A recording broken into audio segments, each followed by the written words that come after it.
존 오웬의 내 안의 죄 죽이기. 챕터 1. 죽음에 이르는 육체적 행위를 버려라. 너희가 육신대로 살면 반드시 죽을 것이로되 영으로서 몸의 행실을 죽이면 살리니. 로마서 8장 13절. 죄를 죽이는 일에 관해서 사도 바울의 가르침을 더욱 발전시키고 나의 생각을 명료하게 서술하기 위해 나의 글의 토대가 바울이 말한 로마서 8장 13절임을 먼저 밝힌다. 너희가 육신대로 살면 반드시 죽을 것이로되 영으로서 몸의 행실을 죽이면 살리니. 앞으로 기술하게 될 나의 논점은 한마디로 로마서 8장 13절의 말씀에 함축된 위대한 복음의 진리와 신비를 발전시키는 데 있다. 바울은 로마서 8장 1절부터 3절에서 그러므로 이제 그리스도 예수 안에 있는 자에게는 결코 정죄함이 없나니 이는 그리스도 예수 안에 있는 생명의 성령의 법이 죄와 사망의 법에서 너를 해방하였음이라.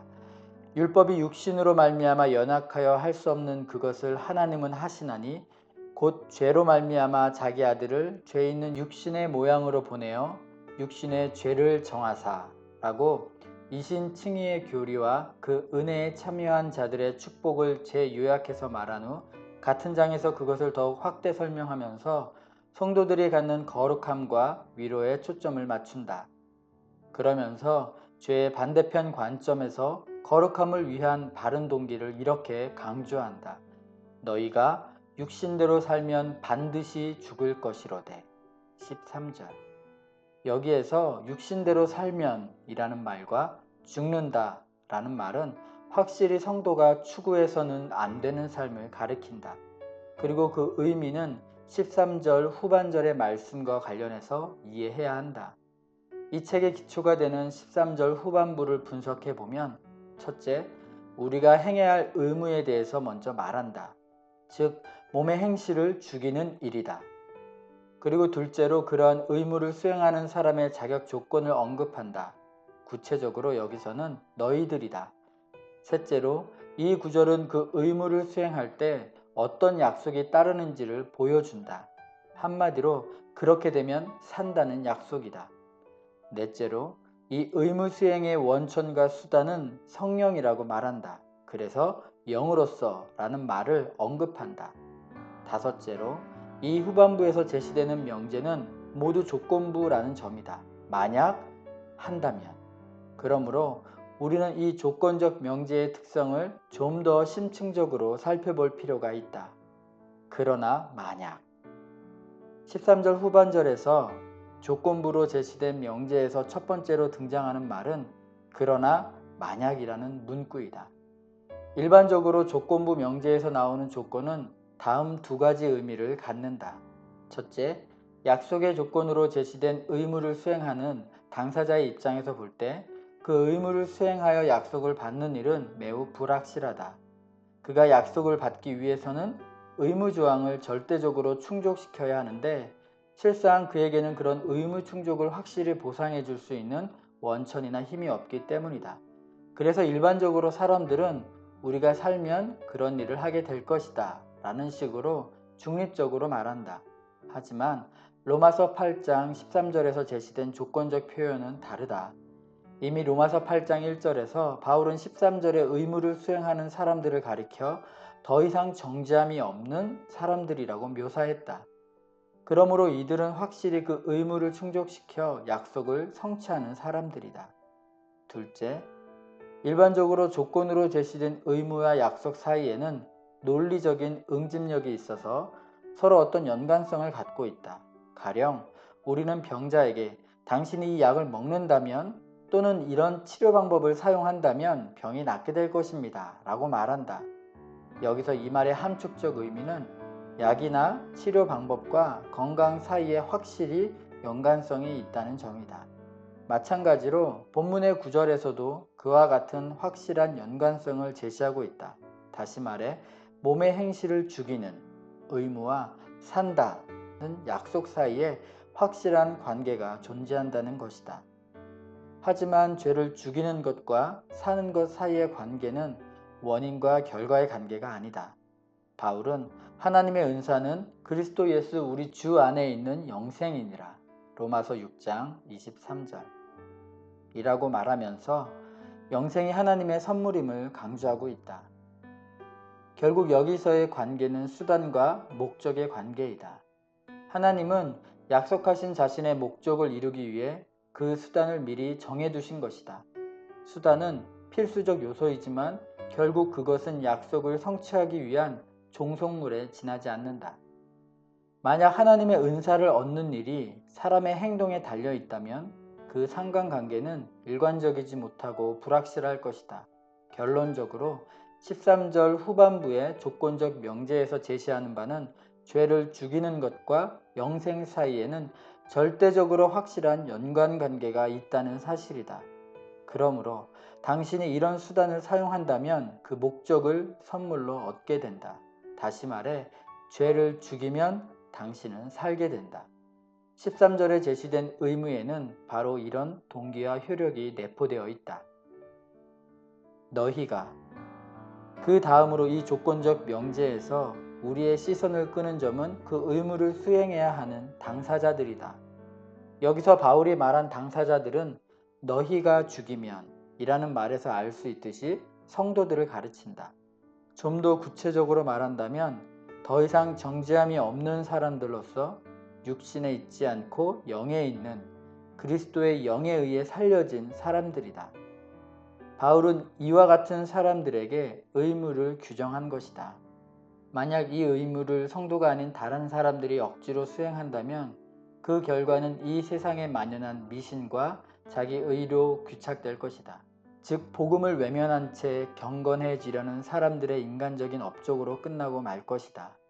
하나님의 의를 모르고 자기 의를 세우려고 힘써 하나님의 의에 복종하지 아니하였느니라. 그리스도는 모든 믿는 자에게 의를 이루기 위한 율법의 마침이 되시니라. 로마서 10장 3절로 4절. 그러므로 로마서 8장 13절에 제시된 의무 규정과 관련해서 그것을 수행하는 사람들의 모습에 대한 고찰이 지금 내가 쓰려는 주요 내용이다. 결국 이 책에서 주장하고자 하는 나의 논점은 죄의 지배에서 자신이 해방되었다는 확신을 가진 아무리 훌륭한 성도일지라도 그는 마음속에 거하는 죄의 힘을 극복하기 위해서 항상 전력을 다해야 한다는 것이다. 영으로서 이 의무를 효과적으로 수행하기 위한 원천은 성령이시다. 영으로서 여기서 영은 바로 11절에 언급된 영인 그리스도의 영, 즉 우리 안에 거하시는 하나님의 영이시다. 이 영을 통해 우리가 다시 사는 것이다. 예수를 죽은 자 가운데서 살리신 이 영이 너희 안에 거하시면 그리스도 예수를 죽은 자 가운데서 살리신 이가 너희 안에 거하시는 그의 영으로 말미암아 너희 죽을 몸도 살리시리라. 로마서 8장 11절. 또한 이 영은 양자의 영으로 우리를 위해 중보 기도를 드리시는 영이다. 이와 같이 성령도 우리의 연약함을 도우시나니 우리는 마땅히 기도할 바를 알지 못하나 오직 성령이 말할 수 없는 탄식으로 우리를 위하여 친히 간구하시느니라. 로마서 8장 26절. 성령 외에 다른 방법으로 죄를 죽이는 것은 헛된 일이다. 다른 모든 것은 절대 도움이 되지 않는다. 결국 이 의무를 수행할 수 있는 것은 오직 성령뿐이시다. 그러나 사람들은 성령이 아닌 다른 원리나 다른 분야의 수단과 방편으로 이 의무를 수행하려고 할 수 있다. 로마서 9장 30절로 32절 참고. 하지만 바울이 지적한 것처럼 죄를 죽이는 일은 어디까지나 성령의 사역이시다. 오직 성령을 통해서만 그 의무를 성취할 수 있다. 다른 힘으로는 절대 불가능하다. 스스로 고안한 방법이나 자신의 힘으로 죄를 죽이고자 하는 노력은 세상의 모든 거짓된 종교의 본질이며 그것은 결국 자기 의일 뿐이다. 이 사실은 앞으로 좀 더 심층적으로 논의할 것이다. 몸의 행실을 죽이는. 여기서 세 가지 질문을 할 수 있다. 몸이 의미하는 것은 무엇인가? 몸의 행실이라는 뜻은 무엇인가? 또 그 행실을 죽인다는 것 또는 극복한다는 것은 무슨 의미인가?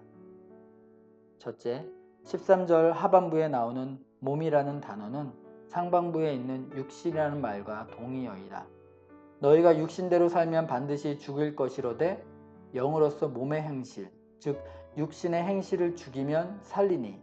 그러므로 여기서 몸은 육신이라는 이름으로 바울이 언급했던 것을 지칭한다. 따라서 몸은 우리의 타락한 품성과 관련해서 우리 안에 그것이 자리 잡고 있는 장소이며 도구를 뜻한다. 이런 의미에서 몸의 지체는 불의를 섬기는 종들이라고 할 수 있다. 로마서 6장 19절 참조. 결국 몸이 의미하는 것은 타락한 육체, 곧 정욕으로 우리 안에 거하는 죄의 속성이다. 몸이라는 비유적 표현에 대해 많은 설명이 있을 수 있지만 그것들은 모두 다 여기서 다룰 수는 없다. 하지만 몇 가지를 언급하자면 몸은 옛사람과 죄의 몸, 로마서 6장 6절 참조와 같은 뜻이다. 또한 다른 비유로 말한다면 그것은 타락한 인간의 전인적인 모습으로 정욕과 병적인 감정이 거하는 곳이다. 둘째, 몸의 행실. 여기서 행실은 외적인 행동으로 갈라디아서 5장 19절에서 분명하다고 명명한 육체의 일을 가리킨다. 이 육체의 일을 갈라디아서 5장에서는 여러 가지로 열거하고 있다.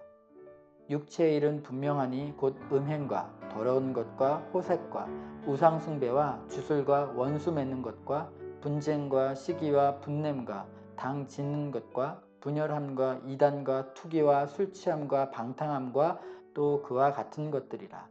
갈라디아서 5장 19절로 21절. 외형적으로 나타나는 이 행실들은 또한 인간 속에 거하는 내면적인 원인들을 가르친다. 육신의 행실을 죽이기 위해서는 그 행실의 원인부터 잘라야 한다. 사도 바울은 그 원인을 육신의 정욕이 지향하는 행동으로 묘사한다. 정욕은 인간을 속이고 거짓된 것으로 우리로 하여금 완벽하게 죄를 짓도록 만든다. 사도 바울은 로마서 7장과 8장의 초두에서 인간 속에 거하는 죄의 정욕을 모든 죄의 행동의 토대이자 원리라고 지적한 후 8장 13절에 와서 죄로 인한 결과라는 측면에서 그 파괴력을 언급한다. 여기서 몸의 행실은 육신의 생각과 같은 속성을 가지고 있다. 또한 그 행실은 육체의 열매와 행동의 원천이 되는 육체의 정과 욕심, 갈라디아서 5장 24절 참조와 동일한 의미이다. 이 몸에 대해 로마서 8장 10절은 그 몸은 죄로 말미암아 죽은 것이라고 말한다. 셋째, 죽인다. 이 비유적인 표현은 살아있는 모든 것을 죽음의 상태로 놓는다는 뜻을 함축한다. 사람이나 다른 생물체를 죽인다는 것은 그 힘과 활력의 원리를 제거해서 더는 행동하거나 영향력을 발휘하지 못하도록 한다는 의미이다. 본문에서 죽인다라는 말은 바로 이런 의미로 사용되었다. 바울은 우리 안에 거하는 죄를 살아있는 인격체인 옛사람으로 비유한다. 그 옛사람은 자신만의 기능, 자질, 지혜, 기술, 통찰력, 힘 등을 갖고 있다. 바울에 의하면 우리는 이 옛사람을 죽여서 즉 죽음의 상태로 놓아서 그것을 극복해야 한다. 다시 말해 옛사람에게 영향력을 끼치는 힘과 생명력 그리고 활력을 성령의 능력으로 제거해야 한다는 뜻이다. 예수 그리스도의 십자가는 옛사람을 완전히 죽이고 극복한 모범적인 예이다. 그래서 바울은 그 옛사람이 십자가에 못 박혔다라고 말하고 우리가 그리스도와 함께 죽었다라고 지적한다. 그 결과 비록 우리 마음속에 부활과 반대하는 파괴적인 소욕이 여전히 공존하고 있지만 성도인 우리는 이제 그리스도의 부활에 처음으로 참여할 수 있게 되었다. 이 부활의 완성은 점진적으로 우리의 일생을 통해 성취되어 간다. 그리고 로마서 8장 13절에서 의무 규정을 언급했던 바울의 의도는 우리의 썩어질 몸에 거하는 죄를 죽여서 더는 육신의 행실을 하지 못하도록 그 힘과 능력을 제거하는 일이 성도가 끊임없이 행해야 할 의무라는 사실을 보여주는 데 있다. 살리니. 이 의무를 수행하는 사람에게 생명의 약속이 주어진다. 살리니. 이 약속된 생명은 앞에 상반부에 너희가 육신대로 살면 반드시 죽을 것이로되 라는 말에서 언급된 죽음의 위협과 대조를 이룬다. 사도 바울은 이 죽음의 위협을 다른 곳에서는 이렇게 표현했다. 자기의 육체를 위하여 심는 자는 육체로부터 썩어진 것을 거두고. 갈라디아서 6장 8절 참조. 여기서 썩어진 것이란 하나님으로부터 오는 멸망의 심판을 뜻한다. 로마서 8장 13절에서 약속한 생명은 영생을 의미할 뿐만 아니라 그리스도 안에서 우리가 누리는 영적인 생명을 뜻한다. 이것은 단순히 성도들의 신분상의 변화를 지칭하기보다 거기서 파생되는 기쁨, 위로, 그리고 활력을 강조하는 말이다. 바울이 데살로니가 전서 3장 8절에서 그러므로 너희가 주 안에서 굳게 선즉 우리가 이제는 살리라고 말한 것처럼 이제 우리의 삶은 우리에게 유익이 되고 우리는 삶 속에서 기쁨과 위안을 기대할 수 있게 된다. 한마디로 너희가 살리니 라는 말은 여전히 이 세상에 있으면서도 선하고 활력이 있는 안락한 영적인 삶을 살 수 있으며 더 나아가 저 세상에서 영생을 얻을 수 있다는 뜻이다. 앞에서 나는 죄를 죽이는 일과 영생의 관계는 수단과 목적의 관계라고 말했다. 이 점을 생각하면서 결론적으로 나는 로마서 8장 13절에서 규정된 의무를 수행하기 위한 동기로 다음의 사실을 다시 한 번 더 강조하고자 한다. 즉 육신의 행실을 죽일 때 우리는 영적인 삶의 활력, 힘, 그리고 위안을 얻을 수 있다는 점이다. 챕터 2. 죄를 죽이기 위해 힘써야 하는 이유는? 그러므로 땅에 있는 지체를 죽이라. 곧 음란과 부정과 사욕과 악한 정욕과 탐심이니 탐심은 우상숭배니라. 골로새서 3장 5절. 이와 같은 토대 위에서 나의 주요 의도를 말하기 전에 앞에서 언급한 원리적 추론을 간단히 재확인해 보자.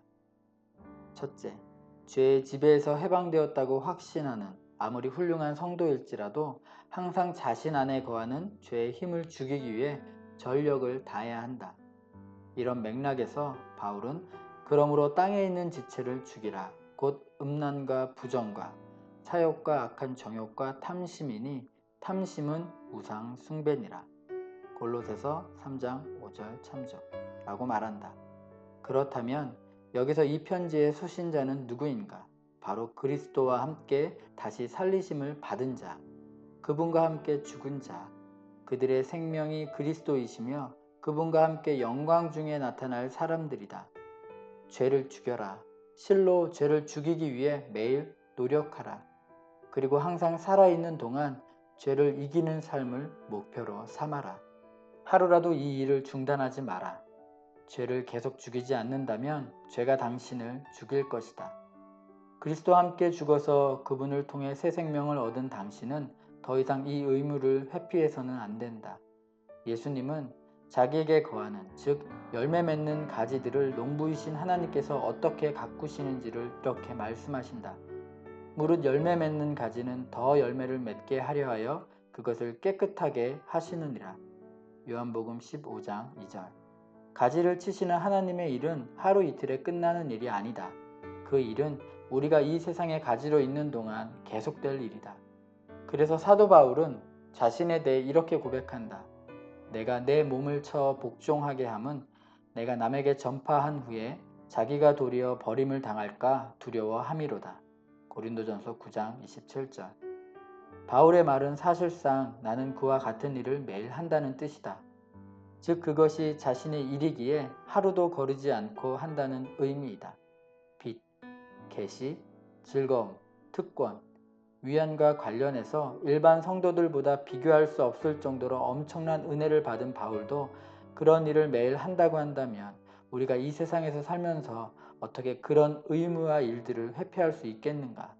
다음에서 우리가 죄를 죽이는 일을 회피할 수 없는 이유를 좀 더 구체적으로 살펴보자. 죄는 우리 안에 지속적으로 남아있다. 우리가 이 세상에 있는 동안 죄는 항상 우리 안에 존재한다. 그러므로 우리는 우리 안에 거하는 죄를 죽여야 할 책임이 있다. 하나님의 율법을 완벽하게 지키고 죄에 대해 완전히 죽여서 이 세상에서도 우리가 온전히 살 수 있다고 주장하는 헛되고 거짓된 무지한 사람들의 논쟁에 나는 휘말리고 싶지 않다. 분명히 이런 가증스러운 주장을 하는 사람들은 실제로 하나님의 계명 중 하나라도 제대로 지키지 못했을 것이다. 그들이 생각하는 온전함의 정도도 매우 낮아 온전한 순종과 신실한 순종을 결코 수행하지 못했을 것이다. 오늘날 온전함에 대해 말하는 사람들은 더욱 영악해서 온전한 상태에서는 선과 악의 차이가 사라지게 된다고 공개적으로 말하기까지 한다. 그래서 선한 일에 완전하지 않으면서도 그들은 모든 것이 똑같다고 주장한다. 하지만 그들이 말하는 완전함이란 사실상 가장 사악한 것이다. 완전함을 위해 자칭 새로운 길을 발견했다고 말하는 또 다른 사람들은 우리 안에 원죄를 부인하고 하나님의 법의 영성을 인간의 육적인 욕망에 끼워 맞춰 그리스도의 생명과 성도 안에서 그 생명의 능력을 완전히 무시하기도 한다. 결국 이들은 육신의 허황된 생각으로 교만해져 복음과 상관없는 전혀 다른 의의를 만들어내고 있는 셈이다. 이에 반해 기록된 말씀 이상으로 스스로를 지혜롭게 여기지 않는 진정한 성도들은 하나님으로부터 받지 않는 은혜를 마치 인간적인 방법으로 받은 것처럼 자랑하지 않는다. 이들은 이 세상에 살면서 자신 안에 죄가 어느 정도 거한다는 사실을 인정한다. 그래서 내가 이미 얻었다 함도 아니요 온전히 이루었다 함도 아니라 오직 내가 그리스도 예수께 잡힌 바 된 그것을 잡으려고 달려가노라. 빌립보서 3장 12절 이라고 말함과 동시에 이 세상에 살면서 우리의 속사람은 날로 새로워지도다. 고린도후서 4장 16절 이라고 고백한다. 새 사람의 계속적인 변화로 인해 옛것이 파괴되고 무너진다는 뜻이다. 이 세상에서 우리는 부분적으로 알게 되지만 주 곧 구주 예수 그리스도의 은혜와 그를 아는 지식에 자라남으로써 남아있는 어두운 부분들이 점차적으로 사라지게 된다. 영을 대항하는 육을 가진 탓에 우리는 원하는 바대로 모두 순종하지 못한다. 따라서 우리의 빛뿐만 아니라 우리의 순종에도 결함이 생긴다. 이러므로 이 사망의 몸인 우리의 육체에서 해방될 수 있는 길은 오직 우리의 낮은 몸이 변화되는 방법밖에 없다. 죄를 죽여야 할 의무가 있는 우리는 우리 안에 남아있는 죄를 극복하기 위해 계속 노력해야 한다. 적을 물리쳐야 할 의무를 가진 사람이 적이 죽기도 전에 싸움터를 떠난다면 그는 자신의 의무를 온전히 수행했다고 할 수 없다. 죄는 끊임없이 우리를 유혹한다. 죄는 우리 안에 거할 뿐만 아니라 지속적으로 활동하여 우리로 하여금 육체의 행실을 행하도록 자극한다. 죄가 우리를 가만히 내버려 둔다면 우리도 죄를 방치할 수 있다. 하지만 죄는 겉으로 조용한 것처럼 보여도 속으로는 매우 활동적이다. 죄의 물줄기는 외관상 고요해 보이지만 그것은 조류의 움직임이 심한 매우 깊은 물과도 같다. 따라서 우리는 온갖 수단을 동원하여 조금도 방심하지 말고 어떤 상황에서든지 죄에 대항하여 싸워야 한다.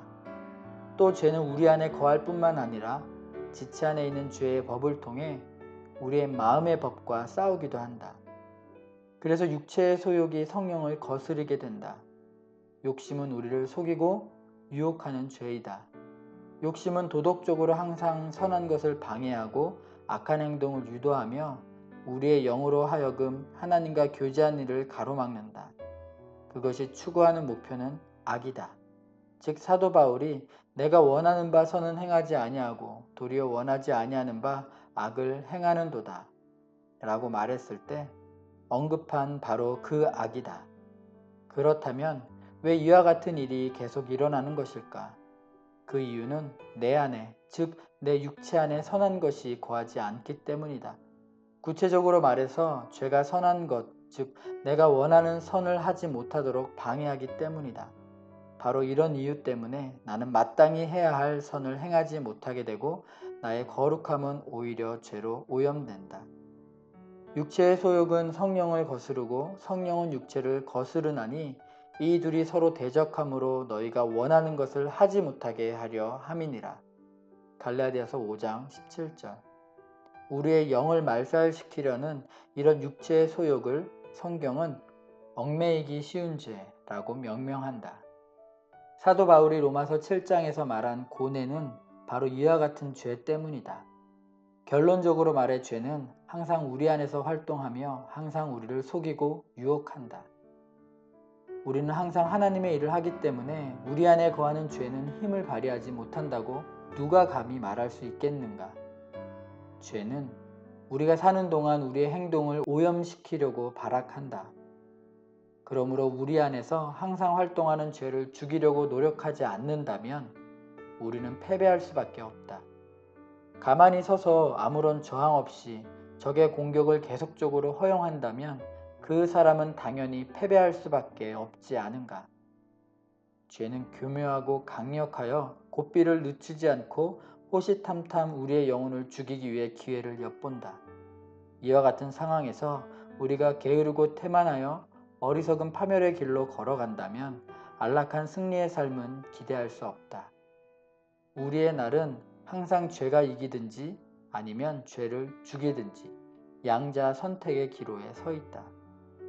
이런 양상은 우리가 이 세상에서 사는 동안 지속될 것이다. 죄를 완전히 무력화시키고 무장해제시킬 수 있는 사람이 있다면 그는 로마서 8장 13절에서 말한 의무를 수행할 필요가 없다. 실로 하루라도 잠시 죄의 공격에서 해방될 수 있는 사람이 있다면 그는 자신의 영혼에게 내 영혼아 잠시 쉬어라 라고 말할 수 있을 것이다. 하지만 실제로 그런 사람은 아무도 없다. 믿음의 선조들은 죄로부터 해방된 후에도 죄로부터 피할 수 있는 도피처는 없으며 죄와 끊임없이 싸워야 한다는 사실을 깨닫고 한순간도 방심하지 않았다. 존 오웬의 내 안의 죄 죽이기.